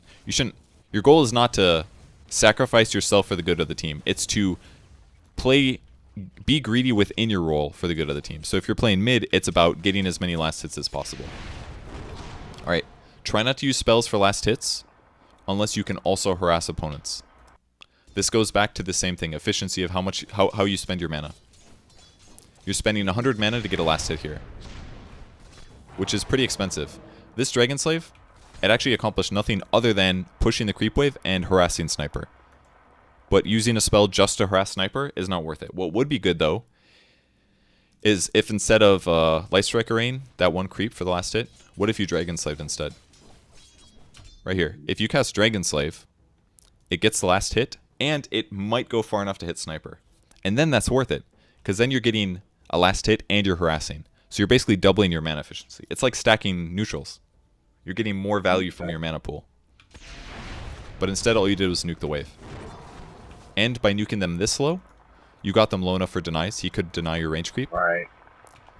And it also pushes the wave, which means the wave is more likely to be over here. So what would have been better, actually, is if you just didn't cast a spell. Because if you didn't cast a spell, you're up here on the high ground. He's over here on the low ground, which means he can't see uphill. He can't attack as accurately. He's going to miss some attacks. But by pushing, now you're in danger. Now you can be ganked. So generally, you don't want to push if you don't have to. Unless So if I you should have A-clicked him. you could have A-clicked him, yes. From the high ground, yeah. That could have worked. Or just focus on last hitting to have the high ground advantage. And if you push enough, the lane kind of just resets. So basically, every time you cast a spell, because it does way more damage than a last hit would, because everybody has like, what, 60, 70 damage max at this point, you should get a last hit every time you cast a spell. So every time you cast a spell, try to wait until you're getting a last hit for it. And integrate both. Harass and get a last hit. If you do that every time, like, you basically nuked when they were full HP there. There's technically no point to do that. I was trying to get him, but I see what you're saying. And you got him. You got him. You did damage. But again, it's about both. You're thinking about last hitting, you're thinking about harassing, you're thinking about your mana regen, and how fast you're getting your bottle. And if you balance all of these things better than him, you'll get a huge advantage. Because you already have way more base damage than he does. So he shouldn't ever get last hits that you don't get. And you have spells that are generally better at harassing. So if you just balance all this stuff and got a bottle really fast, you could have already used 3 bottle charges and refilled and got an illusion rune. And then use those 3 charges. And now there's another rune coming in 4 minutes. And now the rune's bottom. You could have then gone to get the DD rune, had double damage and even more bottle charges. And then I wouldn't even care that you spammed all the Dragon Slave. Like, all the inefficiencies you've had with mana so far, they'd be all completely cancelled out by getting a fast bottle. And getting these 6 bottle charges. You'd be full mana right now, technically. So I feel like... Okay, so... Go ahead. As far as the runes, how often they spawn? See, I don't know that time either. Every 2 minutes. It's the same as the bounty runes. Except it's only on one side. Right. You gotta either look up or down. Yeah. But you guys have a ward, so you could see. If you looked, like for example, if you have the ward on the bottom only, you could look right at the 2 minute mark and look, is it there? If it's not there at 2:01, then you know that it's top, for example. Or what I often do is if it's daytime, I'll just walk to about here, and then from there you can see if it's there or not. Is usually the way that I play around it.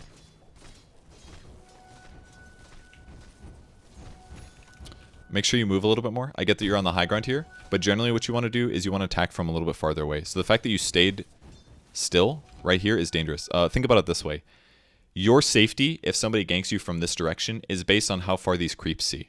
So the reason this made me uncomfortable, and I didn't realize it until I thought about it, but right now your vision basically at nighttime, if we go to your player perspective,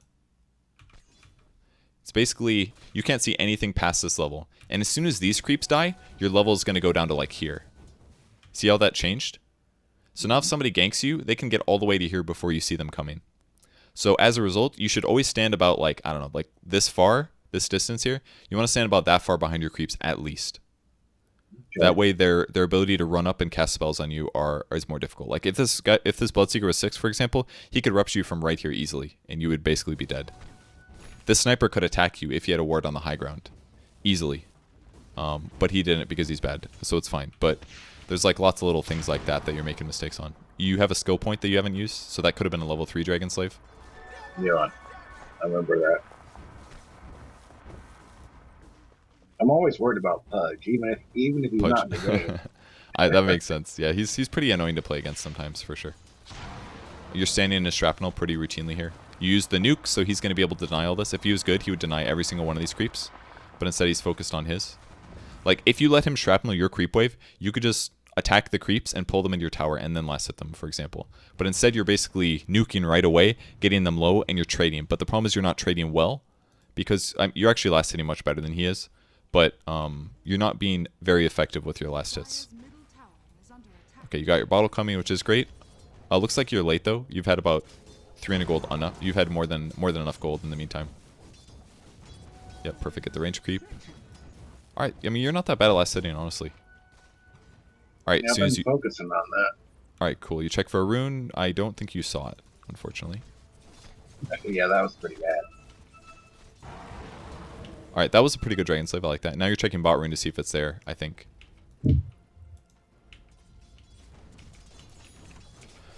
Now you're mid again. All right, now you're kind of getting the hang of things, I think. Oh, one small thing. If you're nuking a creep wave, always attack the range creep at least once first.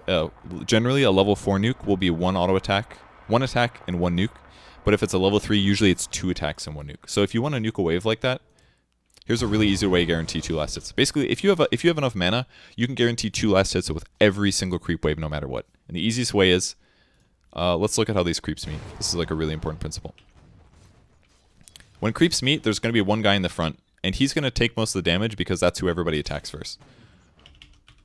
So this guy was in the front. He aggroes 2 melee creeps basically, and this range creep. So this guy's always going to die first. So what you do is, when a creep wave meets, you attack the range creep at least once.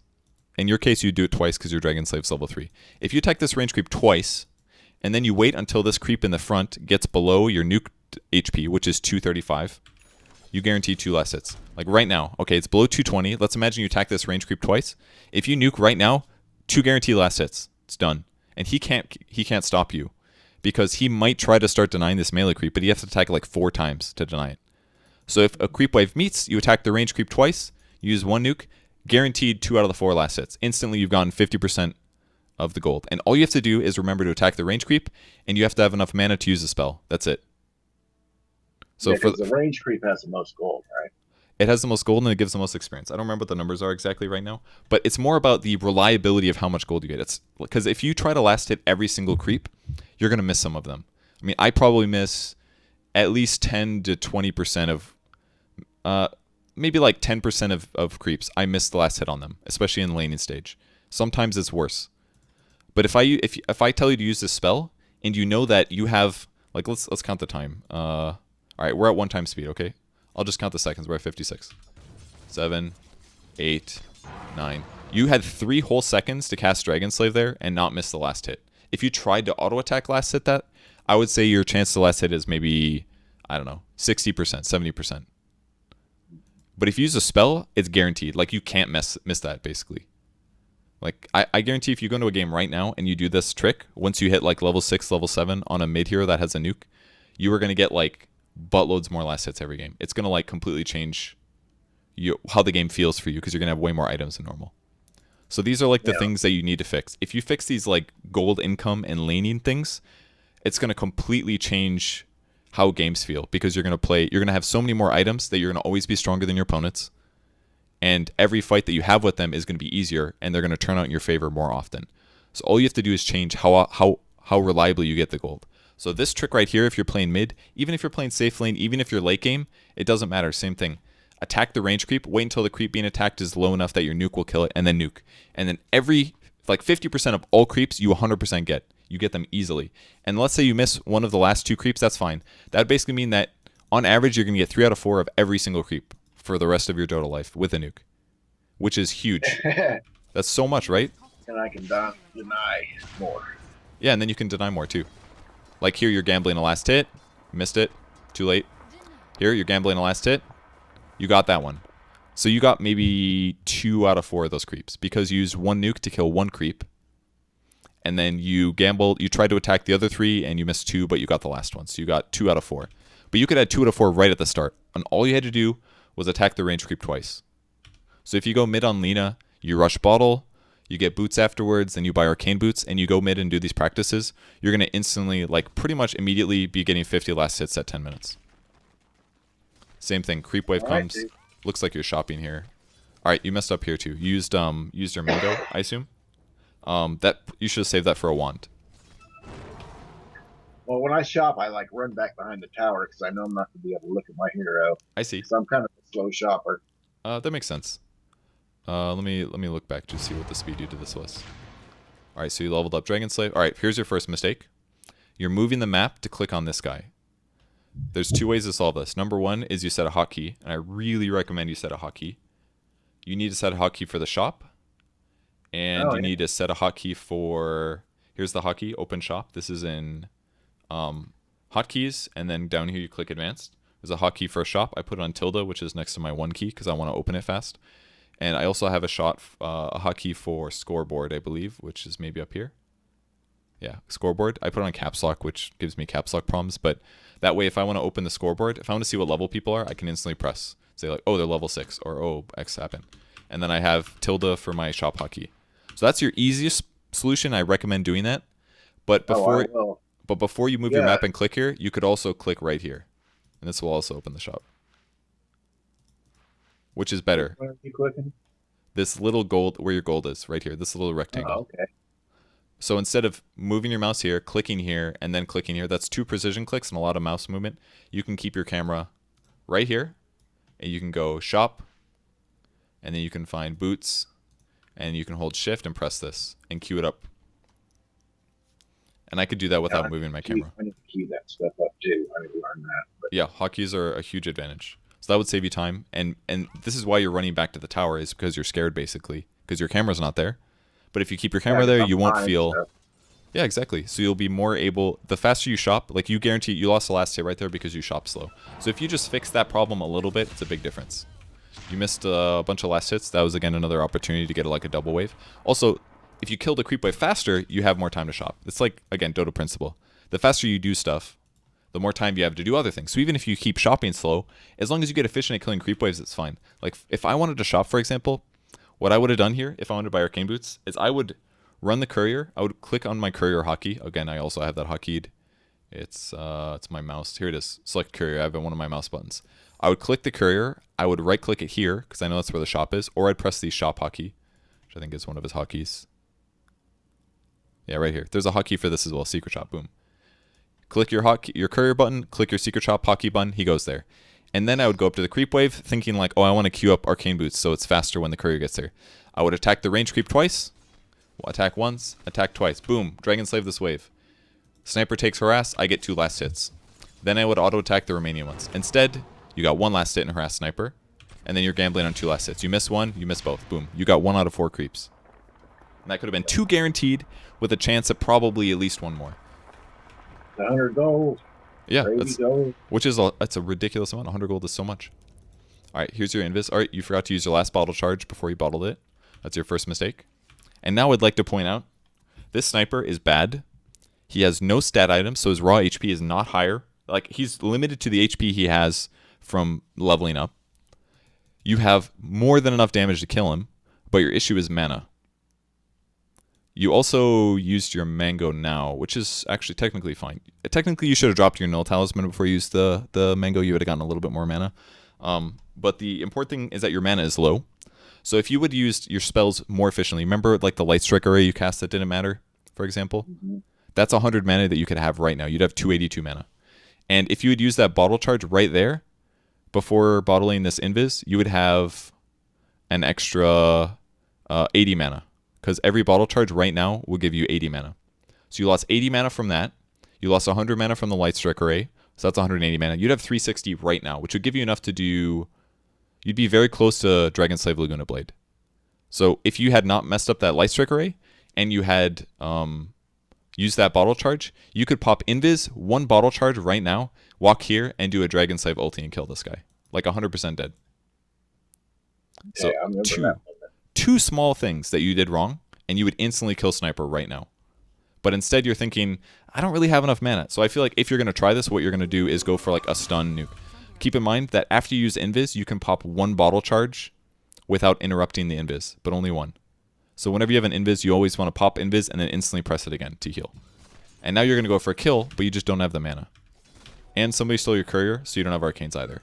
But these are like small things you did in this moment that would have gotten you the kill. You also could have been more efficient as a whole with mana. You could have bought bottle before boots, therefore you would have had more bottle charges. You would have bottled that. You would have bottled the 2-minute rune that disappeared at 4 minutes. Then you would have bottled the 6-minute rune, which you just bottled now.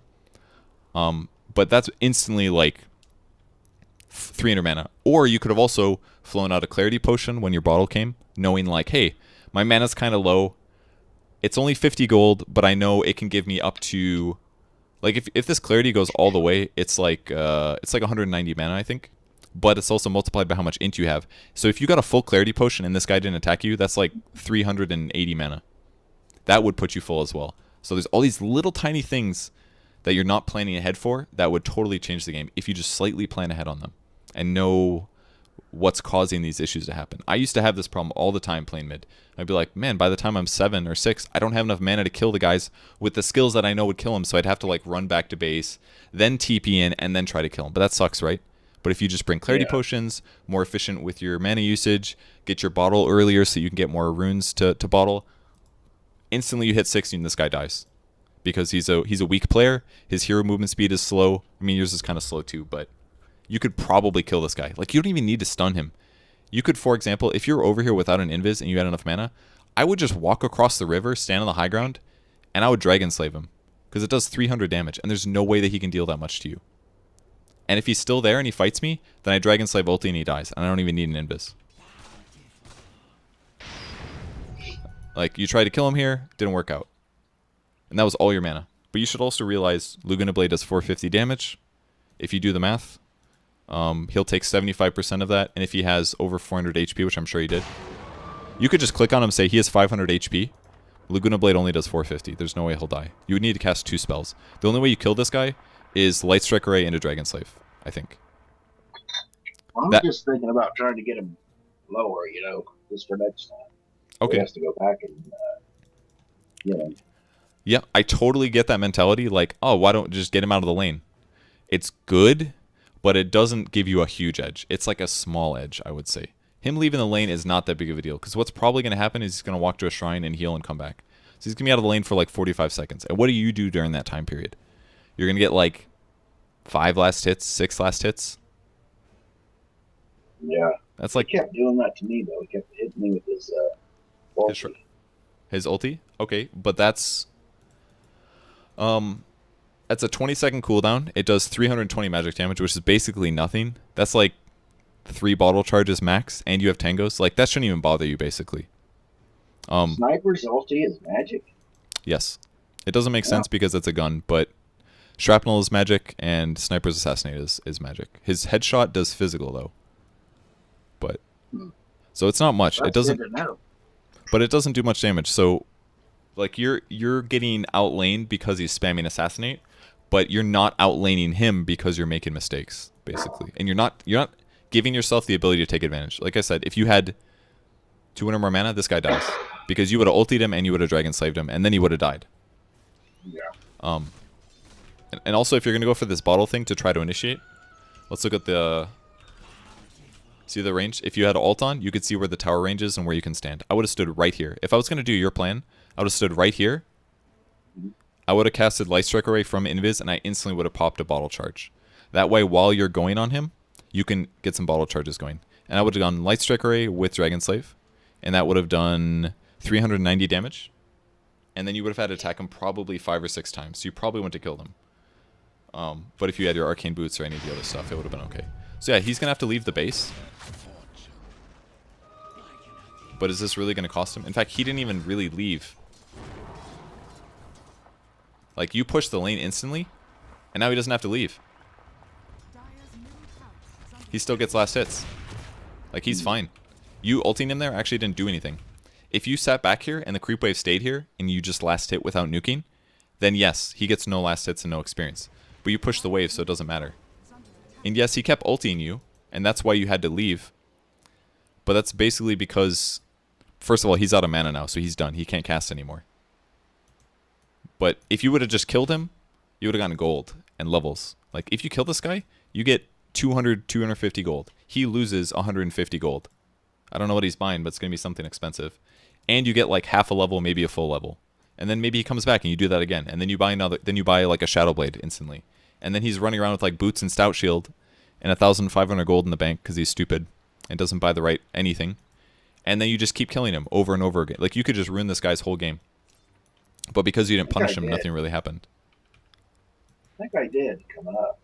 Okay. It looks like you're buying Yules. If you're going to get Arcanes, you should do ASAP. If you're going to buy Phase Boots, you should buy it ASAP, basically. So, what do you mean? Phase Boot? I mean Arcane Boot for a bottle? Nope. You go bottle first. I'd start with no Tango. Then I would get a bottle. Then I would buy boots. Then I would usually buy either an infused raindrop at that point or maybe a magic wand, because it can be I never buy good. those things because I don't really understand how they work. Well, I mean, I kind of understand how they work, but it just doesn't seem like it's worth it. I really recommend that you start buying magic wand on every support you play, and probably at least a moderate amount of cores, just so you get used to it. Because in panic moments where you realize you're dying, you can look at your wand and you can press it and you can heal it's like 225 HP or something like that. It's a lot. And mana. So if you run out of mana, pop your wand, boom, you're good to go. So yeah, this guy keeps ulting you. I don't know why you ran up here, by the way. This is not worth it. Probably because you want him to walk forward so you can cast spells on him. But if you're walking up a cliff, you're basically just hoping that he'll let you cast Light Strike Array on him, which isn't going to happen. He's going to walk away. And now he gets to ulti you, which again is half of his mana pool, so it's not all bad. And as soon as you take damage, by the way, you should instantly use a Tango. That way by the time the next fight starts, you'll actually have mana for it. It's another lost opportunity for 2 free last hits. So you probably fight this thing where you're like, I don't want to spend mana on creeps because I lose mana. And then you try to last hit and you miss them and you're like, well, now I have no last hits. This sucks. So if you just do the thing I told you, 2 out of 4 guaranteed every time. Right here, I would nuke this as well. 1 creep, 1 harass. Because this guy doesn't have regen. If you ever click on this guy, you can see he doesn't have regen. He doesn't have mana regen. He's not very strong. All that stuff. I assume you're shopping right now. That was good because now you're one-shotting creeps. He's nuking you again. You're probably thinking, man, I'm taking too much damage. That's okay. You got bottles. You got tangos. This was a really bad idea. You lost a lot here. If you're going to go bottom room, never run through the river. Right. I noticed that. I just... And same thing, use your bottle charges. If you have bottle charges, you got to use them before you pick up a rune. Otherwise, you waste them. That's the whole benefit of bottle, is the fact that you get free bottle charges. So now you're basically playing like you're just storing this for later, but it's also the abuse of regen. Like, you could use 3 bottle charges there and been at like this much HP. And then it doesn't even matter. Like, then you don't even feel like you have to go back to base. And now you're finally using a Tango. I guess that was fine. I mean, I would have maybe stopped here or something, but... because you kind of want it to be used a little bit earlier. Eat a Tango here because it ran out. By the time you get mid, it's already like 70. Like, you could easily be a higher HP here. You could also pop haste, run forward, and try to kill him that way. Would also work. Again, he has no HP. He's got 500 HP right here. You could walk up, do a slave ulti, and like probably 2 attacks and he dies. Could have used your haste for that. Alright, now you used your haste. You're still missing a lot of HP. You've also wasted half of the haste movement speed. You probably use this just because you wanted the heal. But that's not worth it either. Like, you're basically just not taking your chances to kill the guy, is what's happening. And you're not using bottle at full efficiency. Your last hitting is better than the average player by far. Like, this is not bad. But you should be able to easily get 50 last hits by 10 minutes, without a question. Okay? So I should focus more on last hits and mines. Easily. Focus on efficiency in all categories. Get a lot of last hits by 10 minutes. Make sure you're maximizing your regen and your spell usage. And if you do that, you're going to be casting 30% more spells than anybody else in the game. You're going to get 2 times more last hits than everybody else. Like, you could easily have like 60 last hits right now and like 4 kills easily. And if that's the case, you've already got Yule's Arcane Boots at 12 minutes. And then you can walk anywhere on the map and kill any hero, except for maybe Bristleback if he turns to you. But he's got a terrible skill build, so you'd probably still kill him too, because he put 2 points in goo, even though goo doesn't stack well or scale well, because he doesn't know how to play his hero well. Like, yeah, I just put 1 point. Yeah, exactly. You don't even really need goo early. First against all the guys. You get Bristleback first.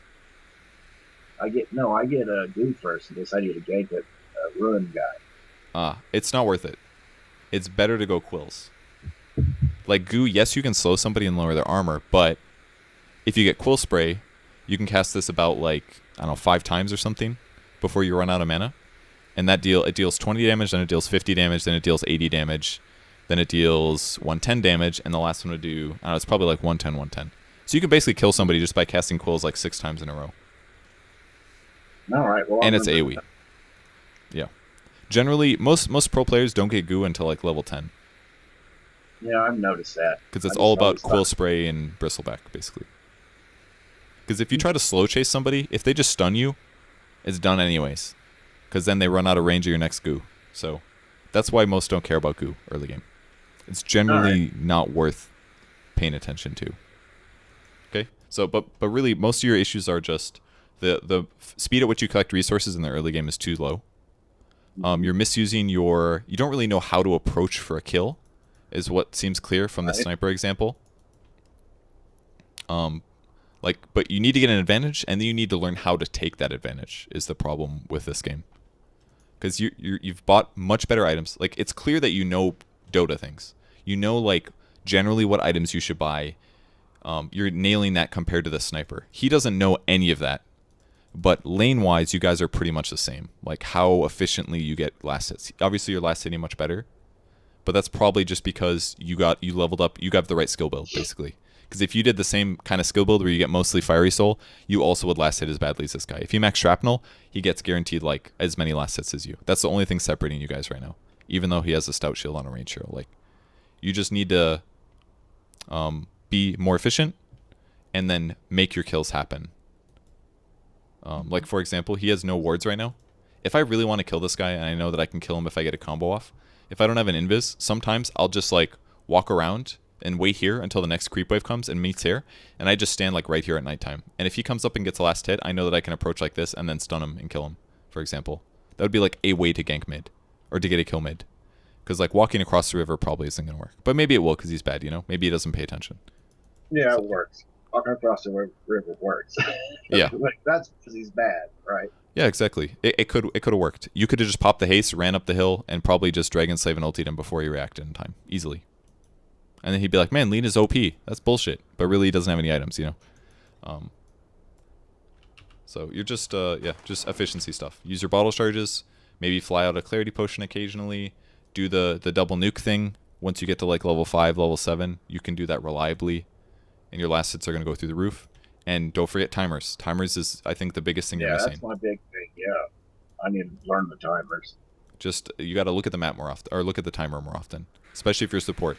If you don't know what to do, if you're sitting there for any moment, and you don't have a goal with what you're doing, like if you're thinking like, oh, I'm going to zone this offlaner guy, okay, cool. Don't worry about the time. But if you don't know what you're doing right now, then you have to think, what time is it? And look at the clock, and then based on the time, you can think, oh, it's almost 6 minutes. I should go check bounty runes. Or you can think like, oh, it's the 30-second mark. Can I pull? And then you look at the map, you see, do I have these little green dots for pulling? Yes, both my neutrals are there. I'm going to go pull. Walk over, start the pull. So think about the timer, efficiency, and just maximizing your skill builds and following recommended item builds is the other thing. I think they're gone now. I don't know where they went. Wait, I have to go to player perspective, I bet. Yeah. Recommended item builds. For you, I would recommend going for like low MMRs. I think Bottle Arcane on Lina is a really good idea. I think Yule's is good because it gives you a reliable way to combo. I think Shadowblade is also very good. I think Bloodstone can be very good too because it gives you a buttload of mana regen. And then you don't have to worry about being as efficient. But if you're playing really efficient, I would just go like Arcanes, Yule's, Shadowblade, and then maybe get like Kaya or Lincoln's or Bloodstone or something for HP. Oh, you can also get the cast range perk as well, because that way you can cast Slice Strike away from farther away without them realizing it. That can also work well. That's an option. All right, do you have any other generic questions before we get going? No, dude, I think we're good, man. I really appreciate your time. Yeah, no problem. Happy to help. Hopefully, maybe we can raise your MMR too, maybe? Yeah, maybe I'll get back to my calibrated 116. Yeah, that's a good goal. You can make it. You just got to be more efficient, and once you become efficient, you'll realize how strong your hero can be, and then you'll learn to use that. And know which situations are strong. Does your son ever give you coaching too? Um, no, he's pretty good, but we don't. I just got this microphone working, so now maybe we can communicate more. I see. Okay. Well, hopefully in the future he can clean up some of these things. But all right. Guess we're done. No last questions before we go. And I just want to say, man, I love your videos and Thank thanks you. for all your help. No problem. Happy to help. Thanks for signing up, and have a good day. All right.